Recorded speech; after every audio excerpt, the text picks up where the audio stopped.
So we're going to talk now about Peta. This is the People for the Ethical Treatment of Animals. They've released a new Christmas advert. It's going to be in cinema screens across the UK. It's asking people to leave turkey off the menu, not to eat turkey. Now, some people don't like turkey, but they're saying that we should become vegetarian, or at least vegetarian, for Christmas. Let's take a bit of a look at the ad here. So it's a Christmas scene here. We've got a cartoon the halls with turkey. boughs of holly, fa la la la la la la la la. Trees indoors, how very jolly, fa la la la la la la la la. Some traditions sure are weird, fa la la la la la la la la. Letters sent to men with beards, fa la la la la la la la la. So the turkey's having a bit of a sing here. Bonnie sprigs help you to get kissed, fa la la la la. Mwah, mwah, mwah, mwah. Elves decide who's on the good list, fa la la la la. Ah ah ah ah. Does it need setting ablaze, fa la la la la la la la. How did that become a craze? And then the turkey is taken away in a van into the dark night, and I think the implication is that it doesn't end well for the turkey, and that he or she perhaps ends up on someone's plate. So the singing turkey is taken away. Well, Elisa Allen is Vice President of Peta. We'll have her in a second, but let's talk to Mark Borkowski, who is a PR expert, who is with us now. Mark, what do you think of this ad? I think it's a pretty well-produced ad. Peta have a tradition of producing and making great commercials, and lots of ad agencies want to work for them. It's in cinemas.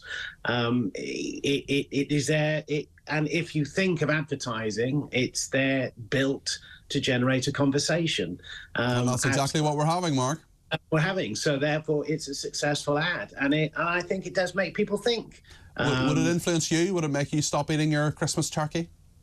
No, but I'm not likely to take to vegan. My son is, and he found it particularly inspiring. So I think that we all have to consider what we do. I make my choices, and does it make me feel slightly guilty? But I try at least to if I'm going to have turkey at Christmas, make sure it comes from ethically sourced and organic, and also free range. But that doesn't really answer the argument that I should be diving into a vegan alternative for Christmas. Well, I'm not going to do that. Yeah, well, indeed. And actually your point and your family illustrates the point that many people have. Some people are vegetarian, vegan, whatever. And actually Carol has been in touch in text already. Says, Peter, I'm bored with all this nonsense about giving up things. Peta used to have a good purpose, stopping the use of animals in cosmetics testing, but now they're just another branch of the vegan nutters. I won't be giving up any meat at all for any reason. I buy all my food from local ethical producers, and I'm happy with that. And many people will say, hold on a second, turkey is just an incredibly important part of Christmas. It wouldn't be Christmas without the Christmas turkey. I know that's the case in my house, and I love a plate of turkey, beautiful Christmas dinner prepared by my father. He's the cook in our house. And some people will say, well, okay, this is maybe food for thought, pun intended, but actually they're not going to act on it necessarily. Well, there's changing values as we become more aware of issues surrounding how we live our lives and how we consume.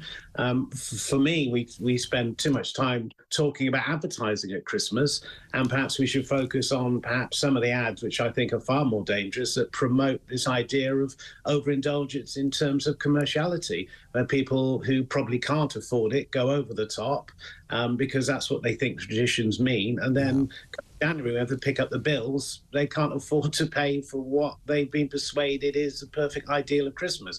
So I think that food is one element of it, but I think far more is the sort of financial burden that people find themselves in. Very true, and people need to keep realising that it is, it's about the level of thought that counts, I think, at Christmas rather than necessarily Nicholas has been in touch. He says, keep turkey off the table. Downing Street just voted for Christmas. Get trust back for PM.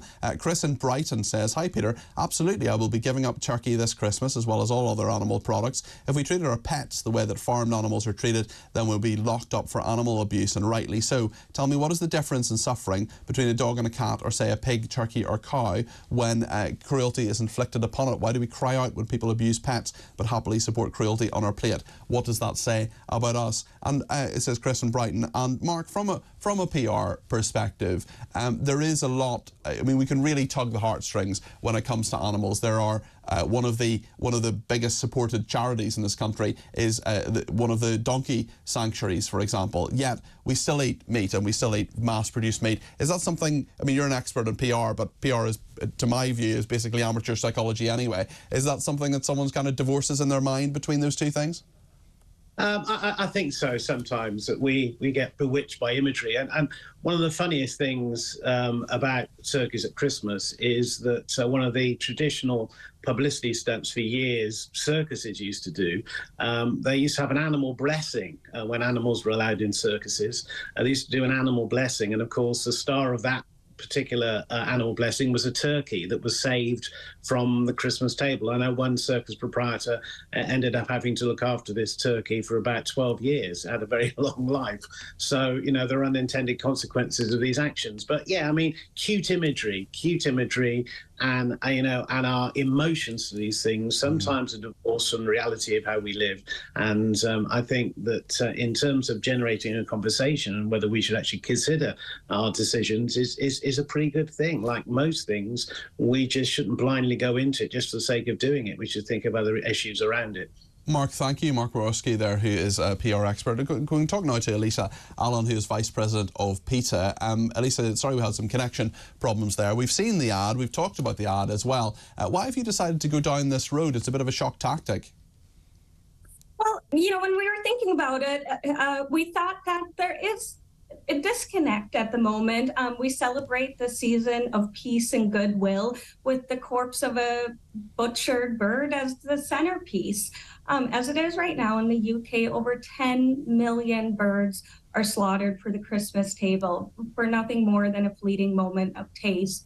And so we want people to think about these things, to reflect on these things, and hopefully to decide to update their Christmas traditions, leave birds in peace, and they can do that simply by choosing a vegan meal on Christmas Day or throughout the season. But this, of course, has been the tradition for many hundreds of years that turkey is there. Maybe it's a goose for some people. Maybe it's other animals. Maybe it's ham as well. I know was served at my Christmas table, and I'm sorry to say it's delicious. But at the same time, I was asking Mark Borkowski there about a possible, you talk about a disconnection between the way we treat our pets, for example, versus how we think about what is often intensive farming and the ways in which people eat animals that have been slaughtered. Of course, we have a question here actually from Leslie, who's one of our texters, who says, has PETA campaigned about halal meat and the way that animals are slaughtered?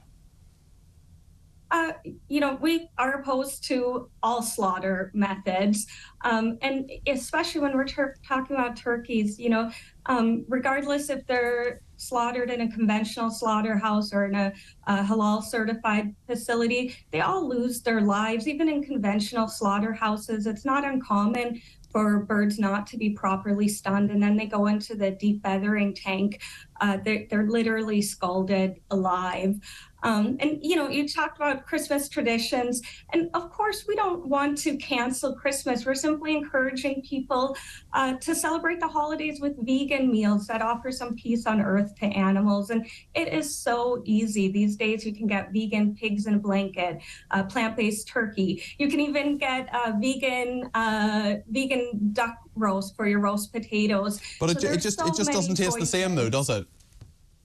Oh, it does. And for anyone, not my experience, it must be said. Just give it a try. I think you'll be pleasantly surprised. So what will you be eating, Elisa, on Christmas Day? What will you be tucking into? Oh, gosh, I have not thought that far ahead, but more than likely I will be going to the supermarket and choosing one of the dozens and dozens of plant-based roasts available.